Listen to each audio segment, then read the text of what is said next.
نمسا. أنا الدكتورة أنورادها باندا، جراحة المناظير والجراحة الروبوتية من مستشفى أبولو جوبلي هيلز. اليوم بنتكلم عن العمليات الجراحية لتحافظ على الرخم. إيش يعني عملية جراحية للحفاظ على الرخم؟ هي العملية اللي بنسويها عشان نخلي الرخم في مكانه بدون ما نشيل الرخم. ممكن نعالج بعض الأمراض كمان، وهذا اللي نسميه عملية الحفاظ على الرخم. الحين إزالة الرخم لأي سبب بسيط أو عمل استئصال الرخم ما عدا هو الحل المناسب زي أول.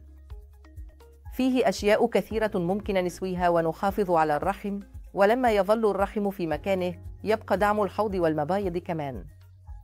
ولما نسوي استئصال للرحم ممكن سن اليأس يجي بالريشوية. ممكن يجي سن اليأس تقريبا قبل ب5 سنوات من الطبيعي لما يتم استئصال الرحم.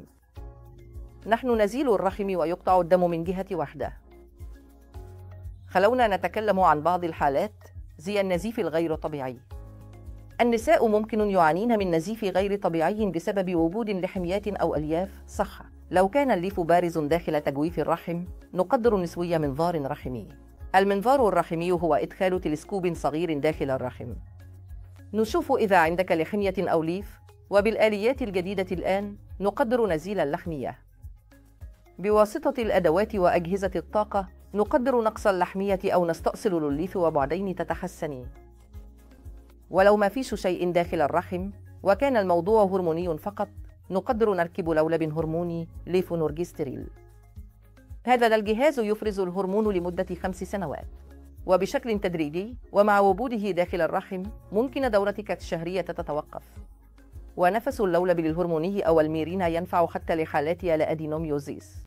لما يكون عندك أدينوميوزيس مش كبير أو في بدايته أو مش مزعج كثير من الأحيان حتى اللولب يقدر يقلل النزيف ويخفف الألم.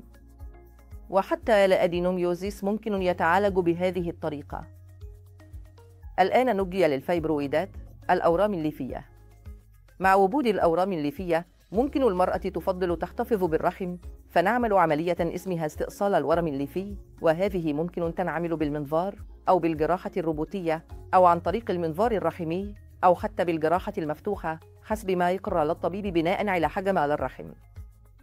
ممكن نحافظ على الرحم ونشيل فقط الورم الليفي.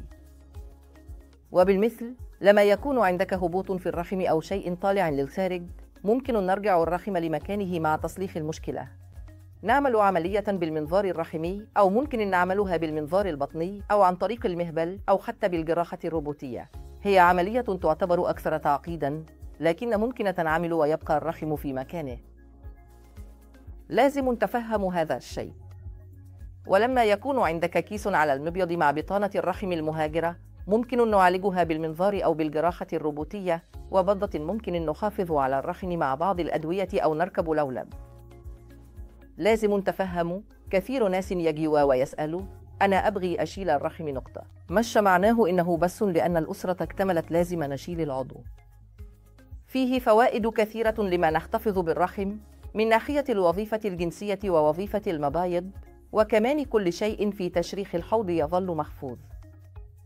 أنا أشوف إنه إذا كان في ضرورة نشيل الرحم، ودائما تقدر تناقش مع الطبيب إذا في عمليات ممكن تحافظ على الرحم أو تجنب استئصاله. شكرا لكم.